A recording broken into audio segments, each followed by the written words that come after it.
Selamat pagi hadirin dan pemirsa CNBC Indonesia.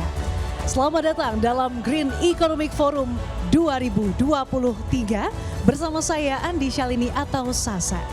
Acara ini berjalan dengan lancar berkat dukungan oleh PT Bayan Resources Tbk, PT Bank Mandiri Persero Tbk, PT Bank DBS Indonesia, PT Bank Sentral Asia Tbk, PT Pertamina Persero, PT PLN Persero, PT Adaro Energi Indonesia Tbk, PT Perkebunan Nusantara 3 Persero.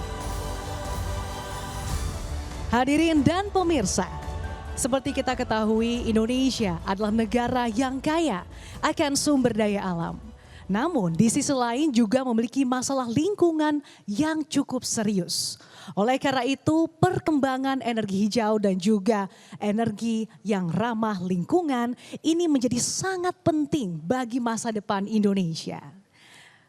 Oleh karena itu hari ini kita akan mengetahui apa saja terkait dengan langkah-langkah nyata khususnya dari dunia usaha.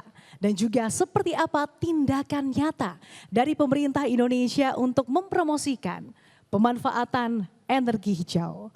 Untuk itu kami persilahkan kepada yang terhormat Ketua Umum Perkumpulan Industri Kendaraan Listrik Indonesia atau Periklindo sekaligus Kepala Staf Kepresidenan RI Bapak Muldoko untuk memberikan keynote speech sebagai pembuka CNBC Indonesia Green Economic Forum 2023.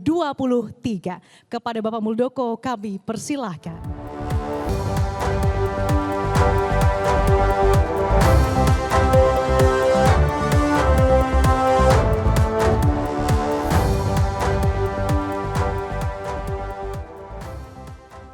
Hadirin sekalian, pada hari Selasa yang lalu, Kantor Kepala Staf Presiden telah menerima Direktur Country World Bank Indonesia dan Timor Leste. Ada satu hal yang sangat menarik dalam pertemuan itu, ya, bahwa ini statement yang sangat baik bagi kita semuanya.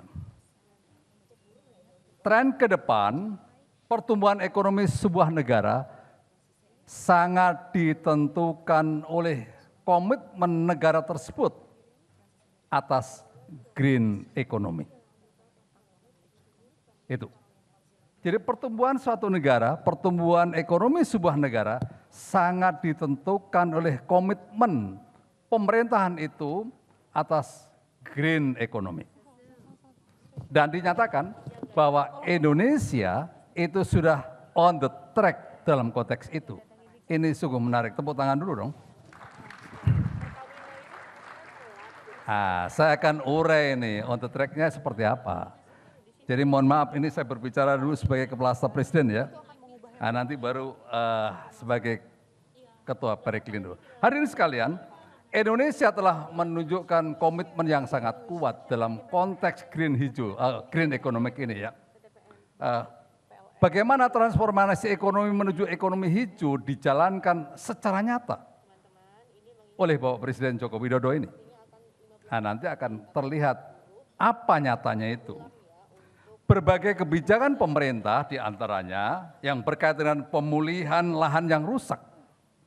Berikutnya pencegahan deforestasi, perbaikan pemetaan lahan dan pembentukan lembaga yang berkaitan dengan perbaikan lahan. Seperti diantaranya apa itu badan gambut, ya, restorasi gambut. Itu nyata-nyata telah menghasilkan sesuatu yang sangat signifikan dalam pengendalian karbon emisi. Berikutnya, penurunan emisi ini ternyata sangat menguntungkan Indonesia dalam jangka panjang. Ini pernyataan dari World Bank, ya. Khususnya dalam bentuk peningkatan produktivitas pertanian, perbaikan kesehatan, dan berkurangnya potensi kehilangan pendapatan akibat kematian yang disebabkan oleh kerusakan lingkungan. Bukti aksi nyata atas ekonomi hijau ini adalah mampu menurunkan laju deforestasi Indonesia, angka kebakaran hutan kita telah turun 88% hadirin sekalian. Dulu kebakaran hutan kita sangat tinggi. Ini dengan upaya yang sangat keras, ada penurunan yang sangat signifikan. Berikutnya, rehabilitasi mangrove. Pada tahun 2024, kita menuju ke 600.000 hektar. Itu targetnya pemerintah. Berikutnya lagi, ya. Ke depan, kita juga akan membangun 30.000 hektar kawasan industri hijau. Dan diharapkan nanti akan menghasilkan ada 9.000 megawatt di sana. Kita mengarah kepada penggunaan energi baru terbarukan 23%. Ini luar biasa. Mari kita lihat dari sisi kebijakan. Hadirin sekalian bahwa dalam rangka menuju zero emission, di dalam RPJMN kita, rencana pembangunan jangka menengah telah menetapkan bahwa pengendalian perubahan iklim menjadi salah satu yang diprioritaskan.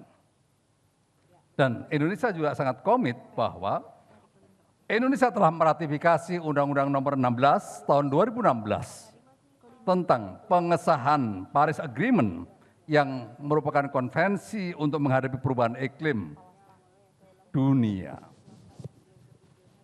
Ini langkah-langkah strategis yang dijalankan oleh pemerintah, sangat real. Berikutnya, komitmen Indonesia untuk mengurangi emisi karbon. Indonesia memiliki Undang-Undang Nomor 71 Tahun 2016. Mohon maaf, 2021. Diikuti lagi oleh Peraturan Pemerintah Nomor 98 Tahun 2021. Isinya adalah bagaimana target penurunan emisi gas kaca atau emisi. Emisi gas rumah kaca itu telah ditentukan targetnya oleh pemerintah melalui undang-undang itu dan peraturan pemerintah nomor 98 tadi. Targetnya ya 29% dengan upaya sendiri dan 41% dengan dukungan internasional sampai pada tahun 2030. Tetapi hadirin sekalian, bahwa Presiden Jokowi pada kemarin mengikuti pertemuan G7 di Hiroshima, beliau meningkatkan target itu yang tadinya 29% menjadi 31,89% untuk upaya sendiri dan dari 41% menjadi 43,25% dukungan internasional. Ini sungguh luar biasa, sungguh luar biasa. Selanjutnya, ini saya berbicara selaku Ketua Periklindo. Hadirin sekalian, untuk mencapai net zero emission pada 2060, kita menuju kepada zero emission, pemerintah juga melakukan langkah-langkah di sektor transportasi, langkah-langkah perbaikan lingkungan di sektor transportasi. Melalui Perpres 55 tahun 2019, yaitu percepatan KBLBB. Tidak cukup di situ, pemerintah menurunkan lagi Inpres nomor 7 tahun 2022 yang sifatnya mandatori kepada pemerintah pusat dan pemerintah daerah untuk mempercepat penggunaan mobil listrik di lingkungan kerjanya melalui mobil dinas. Ini langkah-langkah ini telah bergulir, disosialisasikan dengan masif dan cepat. Berikutnya, tidak cukup di situ, Menteri Keuangan juga telah mengeluarkan peraturan Menteri Keuangan yang memberikan sejumlah subsidi dan insentif. Subsidi kepada 200.000 kendaraan sepeda motor yang akan diberikan subsidi. Setiap sepeda motor subsidinya 7 juta rupiah. 7 juta rupiah itu subsidi diberikan kepada pembeli, bukan kepada pengusaha. Sehingga harga itu menjadi lebih ringan bagi para pembeli. Hadirin sekalian, dalam menuju kepada ekonomi hijau, ternyata ada tantangan kita. Tantangan kita, ya, kita akan melakukan transformasi energi, itu perlu anggaran yang sangat besar. Kalau kita nantinya menuju ke sana, dana yang diperlukan itu kurang lebih 3.799 triliun untuk melakukan transisi energi dan mengatasi pencemaran lingkungan. Cukup besar. Itu tantangan yang pertama. Tantangan yang kedua, World Bank kemarin mengingatkan Uni Eropa akan memberlakukan kebijakan pengenaan tarif untuk produk-produk yang dikategorikan sebagai non-green. Ini World Bank sudah mengingatkan. Dan sekali lagi kita sudah menuju ke sana, maka tugas kita semuanya adalah bagaimana memberikan dukungan, support yang semaksimal mungkin agar isu kebijakan tentang green economic betul-betul mendapat dukungan sepenuhnya dari kita semuanya, dari masyarakat Indonesia. Karena dengan itu bisa dipastikan Indonesia akan memimpin dalam pertumbuhan ekonomi di dunia ke depan. Karena kita sangat komit menuju green economic. Terima kasih para hadirin sekalian. Dan saya akhiri, Assalamualaikum warahmatullahi wabarakatuh. Waalaikumsalam warahmatullahi wabarakatuh. Pak Muldoko, terima kasih. Kami mohon kesediaannya untuk tetap berada di atas panggung dulu, Pak. Karena dalam kesempatan kali ini CNBC Indonesia mempersembahkan Green Ratings by CNBC Indonesia Research. Nah, hadirin dan pemirsa, Green Ratings ini adalah pemeringkatan penilaian, Pak, terhadap perusahaan yang memiliki concern lebih di atas rata-rata industri terhadap perusahaan terkait dengan praktik bisnis yang ramah lingkungan dan juga berkelanjutan.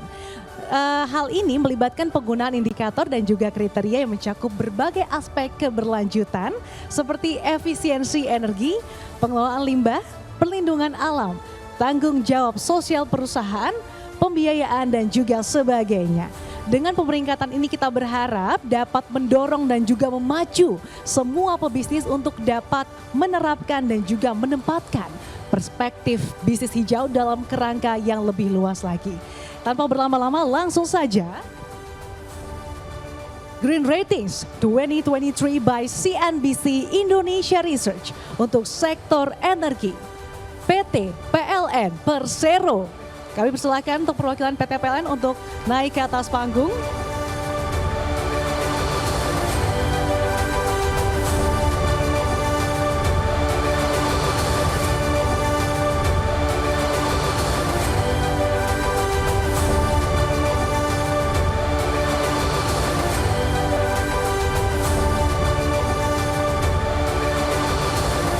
Selamat dan terima kasih, kami persilahkan untuk kembali ke tempat.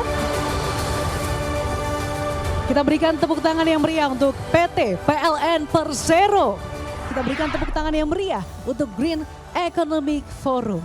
Acara ini berjalan dengan lancar berkat dukungan oleh PT Bayan Resources Tbk, PT Bank Mandiri Persero Tbk, PT Bank DBS Indonesia, PT Bank Sentral Asia Tbk, PT Pertamina Persero, PT PLN Persero, PT Adaro Energi Indonesia Tbk, dan PT Perkebunan Nusantara 3 Persero.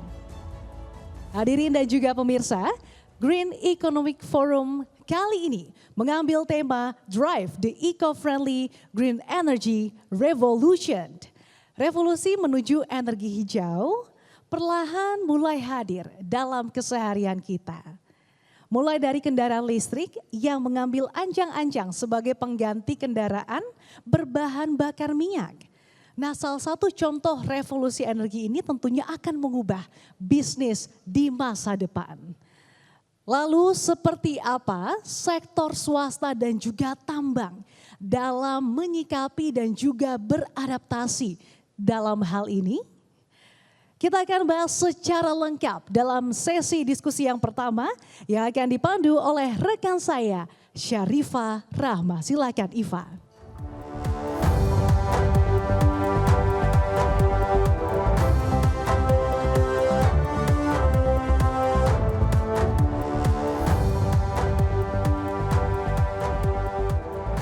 Selamat siang Bapak Ibu hadirin, pemirsa CNBC Indonesia. Perkenalkan saya Syarifah Rahma, senang sekali bisa menyapa dan memandu sesi diskusi yang pertama dalam acara Green Economic Forum 2023. Dan di sesi diskusi yang pertama hari ini tentu akan berlangsung dengan sangat menarik dan kita akan kembali meningkatkan optimisme kita untuk bersama mencapai tujuan bersama, yaitu transisi energi yang bersih demi kehidupan yang lebih baik di masa mendatang. Dan tentu hal ini bisa dimanfaatkan dengan strategi yang matang juga tentunya. Dan seperti yang tadi disampaikan oleh Bapak Muldoko bahwa potensinya begitu besar dan juga kesempatan yang diambil begitu besar, di satu sisi juga bisa menguntungkan Indonesia dari berbagai aspek. Dan tentu kita akan membahas terkait dengan hal ini karena tidak lengkap ketika kita berbicara terkait dengan transisi energi, jika kita tidak berdiskusi dengan pihak-pihak yang tentu memiliki peran begitu besar dalam transisi energi di tanah air. Langsung saja, tidak usah berlama-lama lagi, saya akan undang para narasumber kita untuk sesi diskusi dengan tema Opportunities in Clean Energy Transition. Saya undang yang pertama dengan hormat Bapak Fadli Rahman selaku Direktur Perencanaan Strategis dan Pengembangan Bisnis PT Pertamina New Renewable Energy.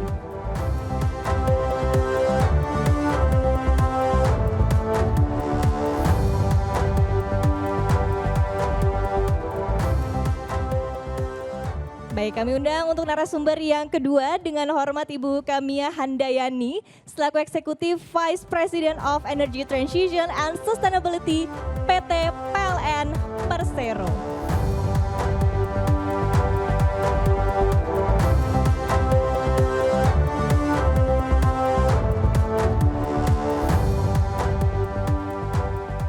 Berikutnya kami juga undang dengan hormat narasumber yang ketiga dalam sesi diskusi pertama hari ini, Bapak Alexander Eri Wibowo selaku Direktur PT Bayan Resources Tbk.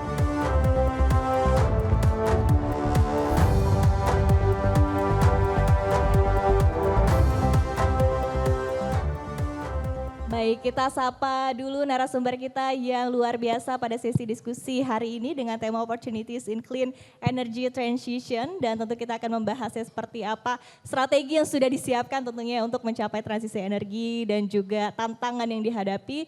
Dan kita sapa terlebih dahulu, apa kabar Pak Fadli? Baik, Mbak Iva. Baik, Ibu Kamia apa kabar? Alhamdulillah baik. Pak Alex apa kabar Bapak? Baik, terima kasih. Baik, baik. Dari PLN sendiri seperti apa menurut Anda Ibu Kamia begitu terkait dengan urgensi transisi energi ini ke depannya? Ya. Kalau transisi energi tentu kita harus kembali ke apa sih yang menjadi motivasi atau dorongan untuk transisi tadi ya. Tadi kita sudah dengarkan sama-sama dari Pak Muldoko bahwa ini merupakan tanggung jawab sosial, tanggung jawab lingkungan dari kita kepada generasi sekarang dan juga generasi yang akan datang. Jadi kita sebenarnya bukan hanya berbicara generasi yang akan datang tetapi generasi sekarang juga karena climate change sudah dirasakan dampaknya saat ini. Nah, kalau dari sisi PLN sendiri, kami melihat bahwa transisi energi itu merupakan suatu yang memang niscaya gitu ya. Ada dua hal yang menjadi motivasi kami. Pertama tadi karena memang ini sesuai dengan misi kami sebagai perusahaan yang memiliki tanggung jawab sosial, tanggung jawab lingkungan, tanggung jawab untuk mendorong ekonomi dan sebagainya.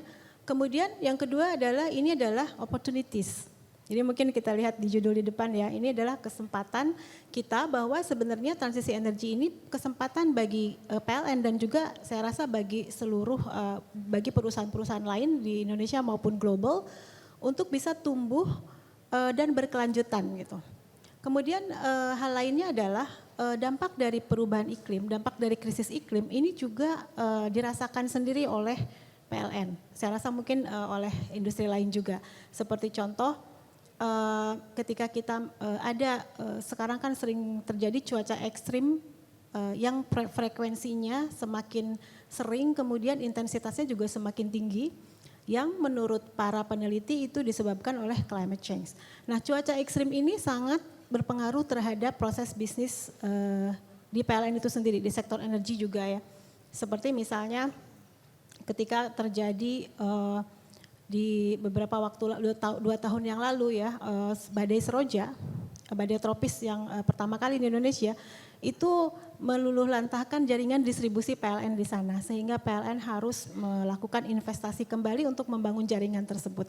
Nah, hal-hal seperti itu memang yang menjadi motivasi kita juga. Tadi selain pertama memang itu tanggung jawab kita secara sosial dan lingkungan, kemudian yang kedua memang untuk bertumbuh dan berkelanjutan bisnis kita ke depan, menangkap opportunities dari energy transition, dan yang ketiga kita juga harus beradaptasi sehingga untuk mencegah terjadinya krisis iklim yang lebih parah ke depan, kita juga harus melakukan upaya-upaya untuk memitigasi perubahan iklim ini. Salah satunya dengan energy transition. Gitu. Oke, betul-betul urgensinya terasa begitu ya dengan perubahan iklim yang juga bisa kita rasakan saat ini ya, Ibu Kamia ya. Ketika kita berbicara terkait dengan transisi energi, bahkan sekarang juga misalnya kita berbicara kendaraan listrik, masih banyak begitu ya dari masyarakat, percuma kalau ganti kendaraan listrik, tapi PLN-nya juga masih pakai energi fosil begitu kan, masih pakai PLTU, emisinya juga besar begitu ya.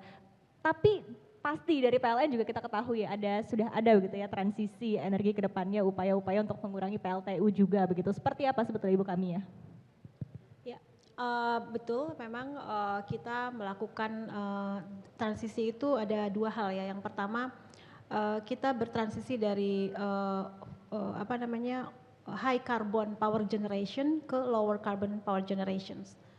Nah, yang tadi saya sepakat dengan Mas Fadli ya, bahwa low carbon power generation itu memang tidak mesti harus renewable energy. Jadi yang penting kan lower carbonnya, bahkan zero carbon itu kan tujuannya ya.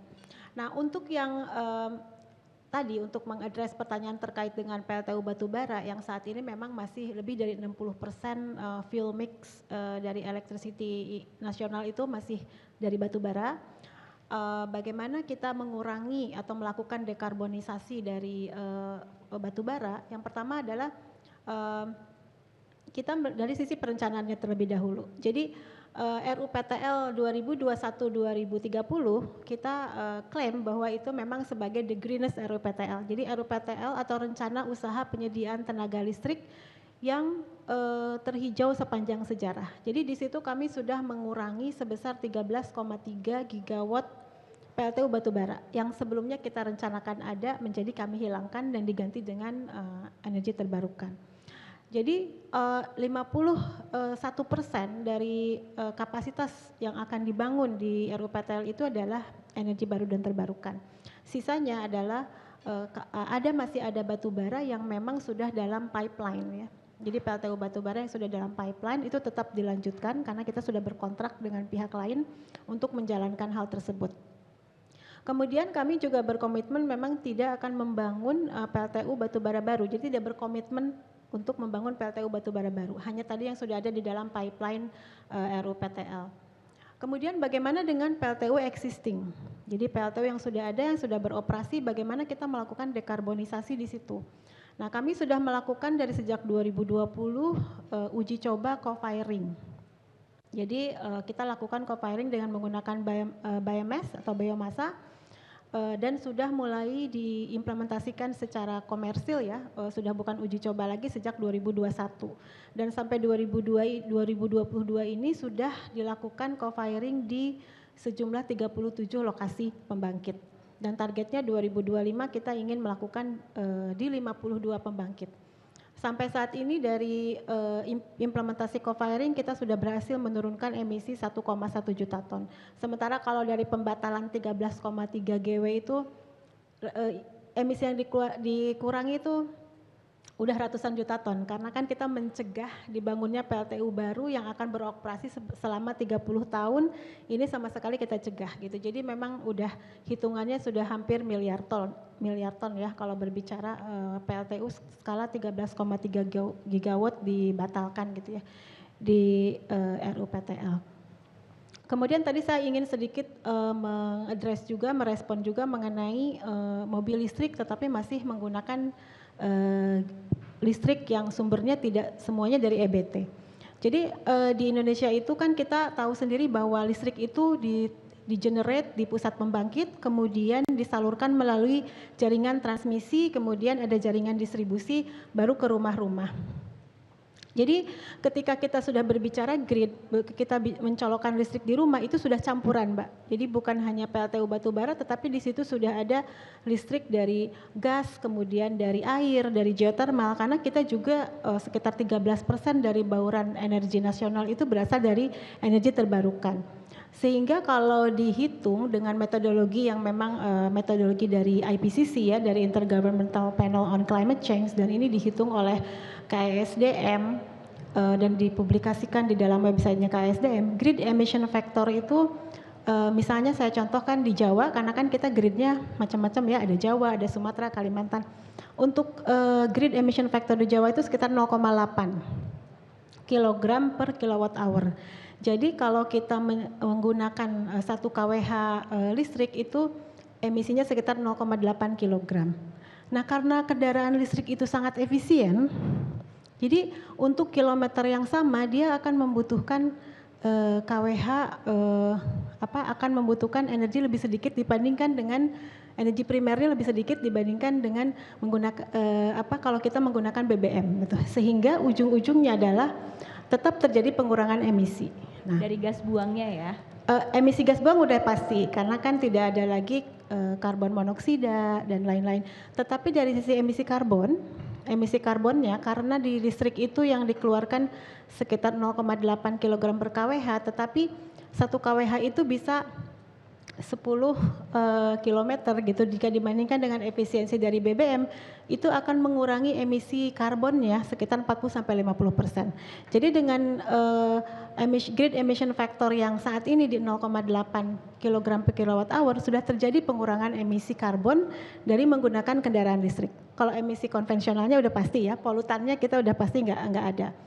Nah emisi karbonnya pun berkurang, apalagi dengan seiring dengan penambahan bauran EBT di sistem kelistrikan. Masuk EBT baru lagi, dan nanti di tahun 2060 kan harapannya grid kita sudah net zero ya. Nah ketika itu net zero benar-benar ketika menggunakan listrik itu tidak ada emisi karbon sama sekali. Jadi saya tetap mengencourage kita semua untuk mengembrace gitu ya perkembangan kendaraan listrik, kemudian yang tadi disampaikan oleh Pak Muldoko adanya insentif-insentif karena memang pasti kita ikut berkontribusi mengurangi emisi. Gitu. Oke, jadi tidak ada tuh ya narasi-narasi ngapain pakai kendaraan listrik kalau misalnya energi dari PLN-nya juga masih energi kotor. Karena tadi sudah bauran ya energinya, kemudian juga tetap dari emisi gas buang dan juga emisi karbon juga jauh lebih berkurang begitu ya ketika kita menggunakan kendaraan listrik. Baik. Tapi tadi saya masih ke Ibu Kamia ya. Ibu Kamia tadi menarik ketika Anda menyebutkan bahwa memang saat ini untuk porsi penggunaan PLTU masih 80% di tanah air. 60%. 60 sudah berkurang sekitar ya? 60-an persen. Sekitar 60%. Kalau ditambah dengan gas fossil fuelnya ya sekitar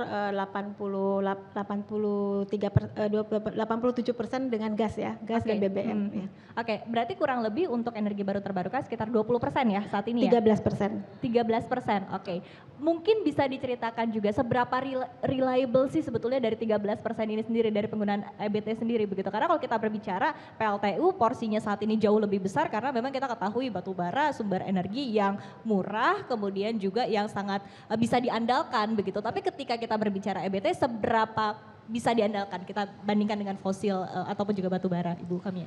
Ya, untuk saat ini yang 13% ini komposisinya yang paling banyak adalah hydro dan geothermal. Jadi mereka juga bisa berfungsi sebagai base load. Jadi base load itu energi yang bisa memenuhi kebutuhan dasar yang dan dia bisa continue gitu ya. Kalau kita lihat geothermal itu dalam setahun tuh dia faktor kapasitasnya atau kemampuan dia untuk memproduksi listrik itu bisa sampai 80-90%. Jadi dia sama bahkan lebih baik daripada PLTU. Jadi dia bisa beroperasi terus-menerus. Kemudian hydro juga seperti itu. Kita ada 2 jenis hydro, ada run of river. Run of river itu yang benar-benar mengandalkan ketinggian muka air. Jadi kalau musim hujan otomatis akan banyak energi listrik yang dihasilkan, tapi musim kemarau mungkin lebih sedikit. Ada juga yang tipenya reservoir yang ditampung dulu airnya, nah itu lebih fleksibel. Jadi dia bisa dinyalakan terus, bisa dimatiin dulu ketika beban turun, nanti beban naik dinyalakan kembali, jadi dia sangat fleksibel. Jadi kalau saya melihat yang 13% ini sangat andal untuk saat ini, dan kita mulai memasukkan juga kan intermittent renewable energy. Mungkin tadi mau menanyakan mengenai reliability dari variable renewable energy atau energi terbarukan yang sifatnya intermittent ya, seperti Bayu atau PLT Bayu atau pembangkit listrik surya gitu. Nah untuk saat ini memang porsinya untuk pembangkit tersebut masih belum begitu banyak. Kita punya yang terbesar di Sulawesi ya, tetapi itu juga masih bisa diatasi intermitensinya dengan pembangkit lain yang ada di Sulawesi. Jadi ketika PLTB Bayu itu tidak ada, cepat bisa direspon oleh pembangkit lain yang bisa cepat merespon seperti pembangkit gas gitu. Jadi saat ini kita masih bisa menangani, tetapi ke depan karena dalam RUPTL kita merencanakan sekitar 4.000 megawatt PLTS gitu ya akan masuk ke sistem. Tentu kita akan membutuhkan storage supaya nanti energi itu bisa disimpan dan pada saat hilang gitu ya, energi surya itu hilang, kita bisa keluarkan storage-nya. Saat ini kita storage itu ada dua macam juga, ada energy storage yang berupa baterai, ada juga yang sebenarnya storage itu bisa dari hydro. Jadi kita sedang membangun yang namanya hydro pump storage, Upper Cisokan 1000 megawatt di Bandung Barat. Itu nanti dia akan menyimpan air di siang hari atau dia akan menyimpan air nanti ketika malam hari atau ketika dibutuhkan dia bisa dipompa airnya, bisa dikeluarkan airnya untuk memenuhi listrik pada saat tersebut. Jadi dia bisa berfungsi sebagai storage.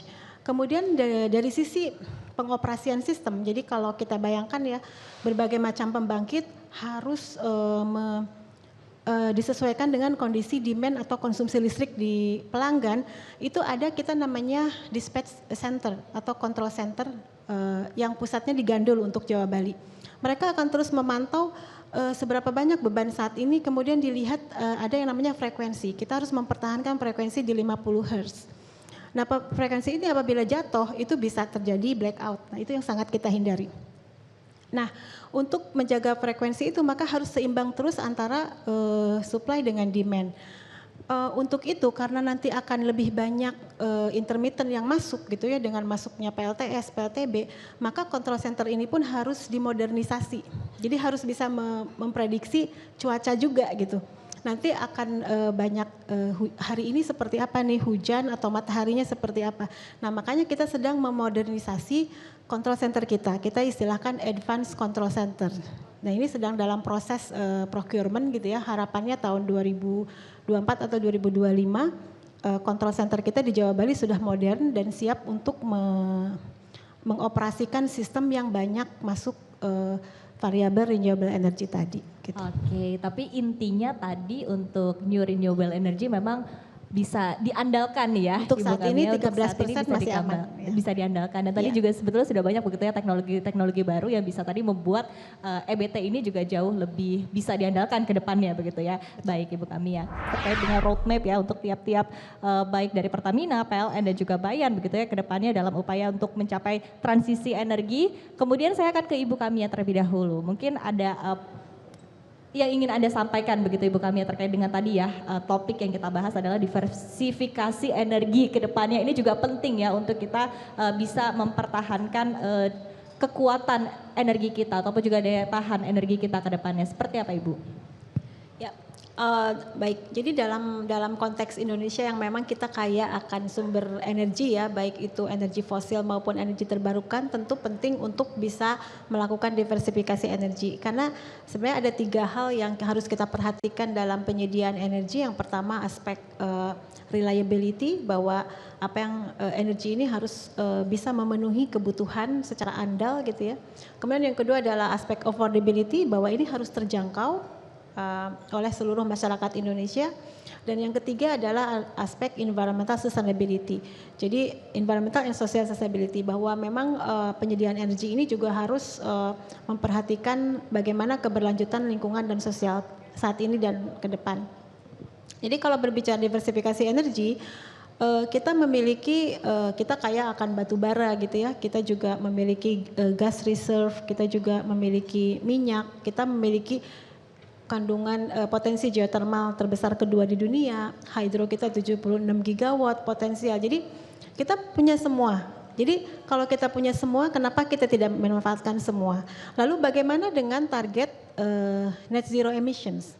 Nah, tadi saya sampaikan bahwa yang kita lakukan adalah beralih dari higher power generation ya, kalau dari sisi power sector, ke lower carbon power generation, dari high carbon power generation ke low carbon power generation.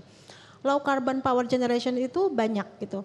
Jadi kalau dari sisi PLTU misalnya, untuk saat ini pada short termnya kita lakukan misalnya co-firing ya dengan biomasa, dengan percentage masih di sekitar 10%. Tetapi kalau untuk mencapai net zero di 2060, co-firing ini bisa dilakukan bukan hanya dengan biomasa, tetapi juga bisa dilakukan dengan amonia misalnya. Kemudian gas power plant kita bisa lakukan co-firing dengan hydrogen. Sehingga nanti emisinya bisa mencapai 0. Kemudian saat ini kita mengenal yang namanya teknologi carbon capture and storage, di mana dia bisa menangkap emisi karbon dalam jumlah yang besar. Kalau di pembangkit itu bisa sampai 90% ditangkap, kemudian disimpan di dalam reservoir bumi. Sehingga teknologi-teknologi yang sekarang sedang dalam proses piloting, masih dalam implementasi dalam skala kecil, kedepannya harapan kami adalah ini akan semakin mature, komersil, dan cost efektif untuk mengurangi emisi. Makanya PLN dalam membangun skenario transisi energi, kami tidak fokus terhadap satu senario, tapi kami membuka 3-4 senario. Misalnya kami punya senario yang memang kami fokus ke energi terbarukan, tapi ada juga senario yang kita combine antara energi terbarukan, kemudian bagaimana sebagian dari PLTU itu tidak semua kita pensiunkan, tetapi ada yang tetap kita pertahankan, tetapi disertai dengan teknologi seperti co-firing amonia, kemudian carbon capture and storage, dan gas kita, PLTGU kita, tidak kita pensiunkan, tetapi kita co-firing dengan hydrogen misalnya. Jadi teknologi-teknologi yang memungkinkan pengurangan emisi dari pembangkit fosil, sementara kita bisa masih mengutilisasi sumber energi primer kita yang memang ada di Indonesia, tetap kita buka sebagai option. Bahkan new energy seperti nuklir yang belum ada, kita tidak boleh tertutup gitu ya. Tetap kita buka opsi-opsi untuk menggunakan teknologi-teknologi baru, sehingga kita sekarang karena itu masih long term view, kita membuka senarios. Nanti tergantung apa ke depan yang akan lebih menonjol, teknologinya lebih murah, lebih visible, itulah yang akan kita langsung ambil kesempatan itu. Jadi kita tidak menutup, kita tidak leapfrog dari fosil langsung ke EBT, tetapi kita bertransisi terlebih dahulu, kemudian kita lihat ke depannya teknologi yang mature, yang cost efektif apa, kita ambil. Dan roadmap kita update dengan perkembangan situasi global, dengan perkembangan teknologi dan lain-lain begitu. Seperti apa? Yang paling murah dan paling reliable sebetulnya? Iya, untuk EBT ya. Iya, untuk EBT. Jadi memang kalau EBT itu kami membaginya menjadi 2, renewable base load dan variable renewable energy. Nah, kalau renewable base load ini yang memang bisa menghasilkan energi, firm energy secara berkelanjutan gitu ya, secara terus-menerus. Sementara kalau yang variable renewable energy dia sangat tergantung oleh cuaca begitu ya. Nah, untuk yang base load itu memang dari sisi harga lebih affordable. Nah, khususnya hydro tadi. Hydro itu paling murah. Hydro itu sebelum PLN berdiri ya, waktu masih zaman Belanda, pertama kali pembangkit listrik yang dibangun di Indonesia itu hydro. Jadi pembangkit listrik tertua di Indonesia itu PLTM ya, mini hidro gitu. Dan itu sampai sekarang tuh masih beroperasi, udah lebih dari 100 tahun. Jadi sebenarnya kalau bicara EBT, Indonesia tuh udah dari dulu gitu. Mengadopsi EBT. Cuman kadang sekarang EBT itu suka diasosiasikan dengan solar gitu ya, dengan surya ya. Padahal sebenarnya dari dulu kita mungkin sampai sebelum tahun 70-an tuh kita mostly listrik masih oleh Hydro, air ya. Jadi kita benar-benar pakai renewable. Jadi air itu memang karena udah lama teknologinya kita sudah teknologinya sudah mature, kita sudah terbiasa menggunakan, TKDN-nya juga besar, tidak ada masalah dengan TKDN, sehingga itu preferable gitu. Sebenarnya kalau PLN tuh kalau hydro itu udahlah gitu. Itu udah pasti otomatis ketika kami modelkan di dalam simulasi ke depan pakai pemodelan dia pasti masuk karena dia murah. Oke, kalau dari output kapasitas seperti apa? Hydro itu juga tadi ada 2 lagi jenisnya, ada yang run off, ada yang waduk ya. Nah, untuk yang run off itu dia bisa sampai kapasitasnya bisa sampai 60%. Nah, kalau yang waduk dia bisa lebih kecil karena dia biasanya akan membackup pada saat dibutuhkan gitu ya. Jadi misalnya sekarang baseload-nya oleh PLTU, kemudian ada naik beban bisa dinyalakan yang waduknya karena dia lebih fleksibel kan. Kalau yang tadi yang run off itu dia akan nyala terus, dia baseload juga. Nah kalau yang waduk itu dia fleksibel, jadi dia bisa dinyalakan kapan saja. Sehingga biasanya teman-teman dispatcher itu menggunakannya untuk menjaga frekuensi. Jadi kalau frekuensi nih turun nih, oke, buka hidronya gitu. Sehingga memang dari sisi capacity factor dia lebih kecil. Tapi lebih kecil bukan karena tapi dia sebagai cadangan juga gitu ya. Semacam cadangan juga di waktu-waktu kita membutuhkan.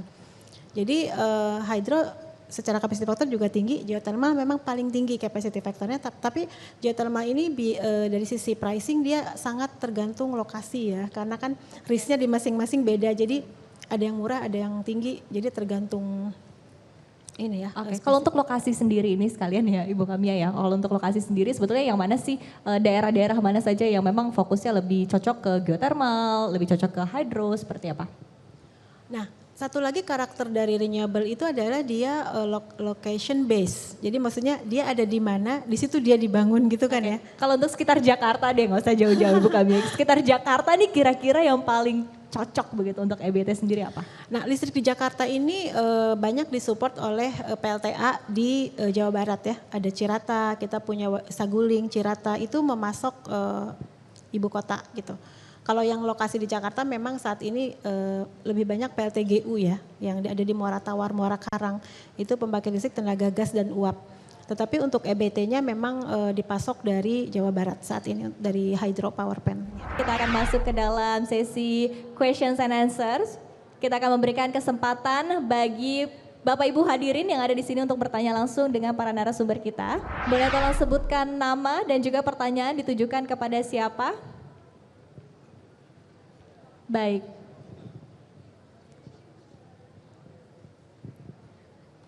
Selamat siang, perkenalkan saya Arfi. Izin bertanya untuk Pak Fadli mengenai rencana, apakah ada rencana Pertamina menginjeksikan bioetanol atau mungkin bioetanol ke Pertamax ataupun ke BBM jenis lainnya. Kalau saat ini kan bioenergi yang sudah diinjeksikan kan baru ke solar aja tuh. Nah ini ke depan rencananya akan seperti apa? Kemudian pertanyaan kedua untuk PLN mengenai tanggapan perihal revisi Permen ESDM mengenai PLTS atap.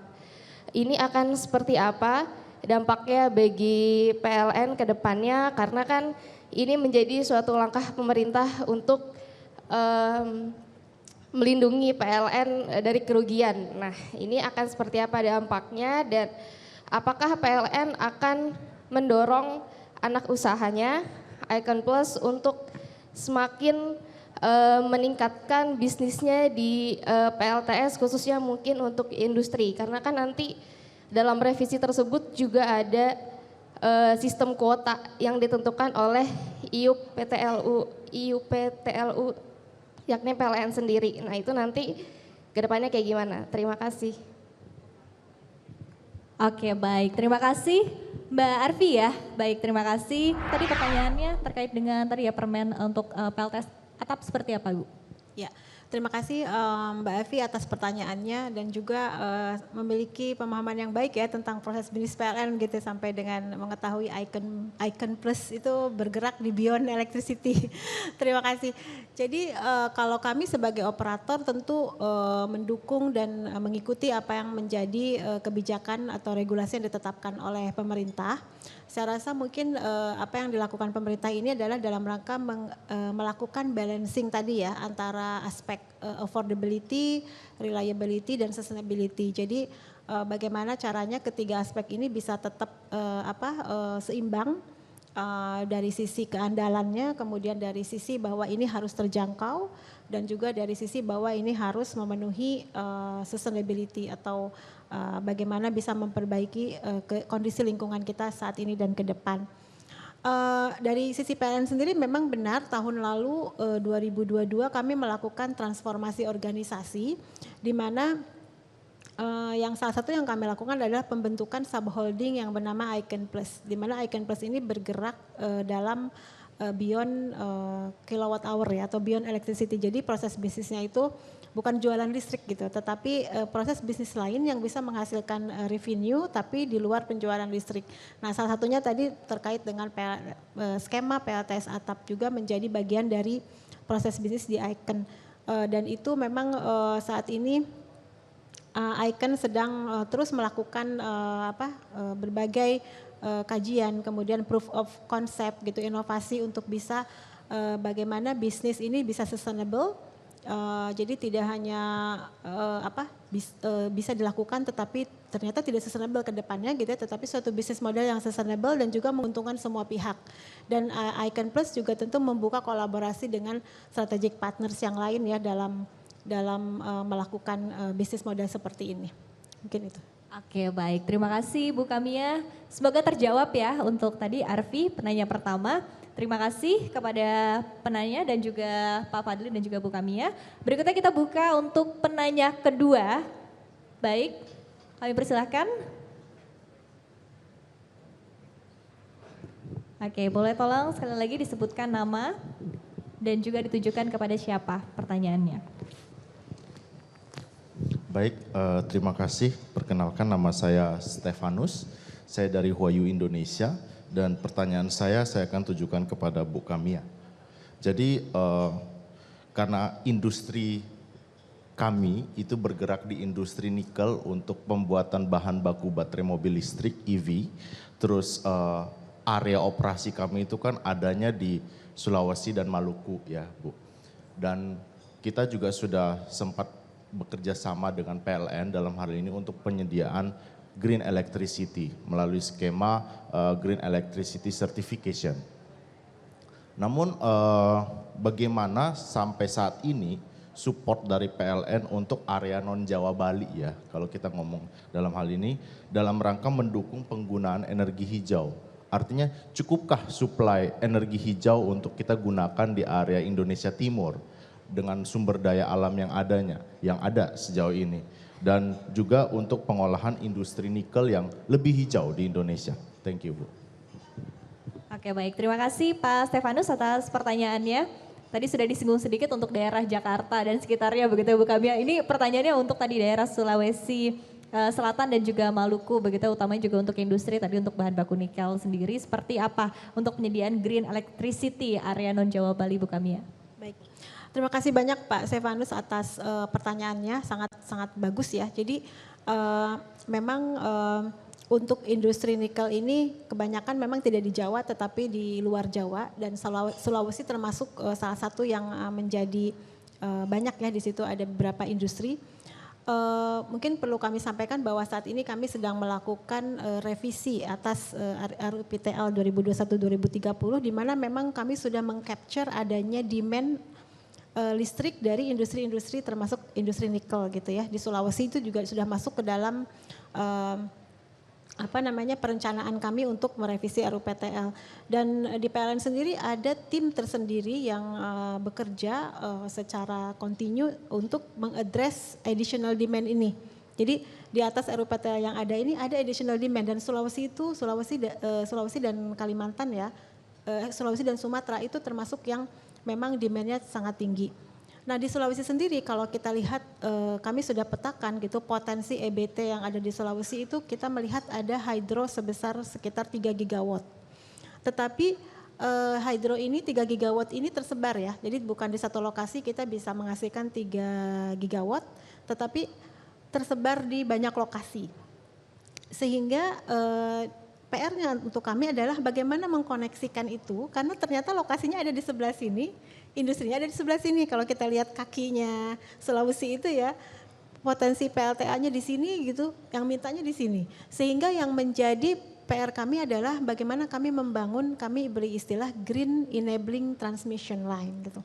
Jadi bagaimana kita bisa mengkoneksikan sumber-sumber energi terbarukan yang ada di sebelah kiri itu bisa kita gabungkan semuanya yang scattered itu kita gabungkan dalam satu sistem besar kemudian kita evakuasi ke pusat beban di sebelah situ. Jadi dan ini sudah mungkin sudah ada juga ya pihak dari kami dari divisi dari Direktorat Niaga yang sudah berkomunikasi ya secara langsung dengan tim Bapak gitu bagaimana untuk pemenuhan kebutuhan yang mendesak sementara kan kalau transmisi itu agak membutuhkan waktu. Jadi memang akan ada yang disebut dengan intertemporal capacity. Jadi untuk sementara barangkali kita sebelum hydro dan transmissionnya siap, apa pembangkit yang sementara bisa menyuplai? Tentunya bukan PLTU karena kita sudah tidak boleh membangun lagi. Berarti alternatifnya adalah gas. Nah itu mungkin yang sementaranya gas, tetapi ke depannya ketika once transmissionnya ready dan power plant hydronya ready, maka itu bisa disuplai dengan EBT. Jadi mungkin sementara seperti itu ya Pak jawabannya. Baik, terima kasih Bu Kamia. Tadi sangat komprehensif jawabannya, terima kasih. Kita berikan apresiasi yang luar biasa kepada para narasumber kita hari ini. Terima kasih sekali lagi kepada Bapak Fadli, kepada Ibu Kamia dan juga Pak Alex atas diskusi kita yang luar biasa hari ini dalam Green Economic Forum 2023. Sekali lagi transisi energi adalah sebuah keniscayaan dan mari kita optimis bersama-sama berupaya untuk mendukung upaya mencapai net zero emission di tahun 2060 tentunya.